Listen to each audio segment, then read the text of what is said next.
প্রত্যেকের কাছে আজরাইল আসবে, কারোর বাঁচার মতো ক্ষমতা নাই। সিন্ধুকের মধ্যে পালাইলেও বাঁচতে পারবে না,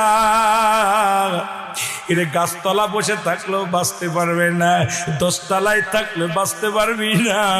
এরে মুসলমান, পালানোর মতো কোনো জায়গা নাই। পৃথিবীর যে প্রান্তে থাকো গো,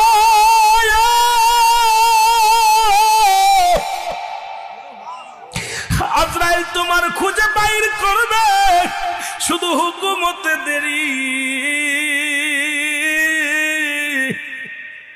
হায় রে মত, এই দুনিয়ার মধ্যে পড়ে থাকবি, এই দুনিয়ার বালাখানা, টাকা পয়সা, ধন দৌলত, বাড়ি গাড়ি কোথায় দিয়া যাবি? কার জন্য সুদ খাও, কার জন্য ঘুষ খাও, কার জন্য জিনাবে বিচার করো? এই দুনিয়ার জিন্দেগি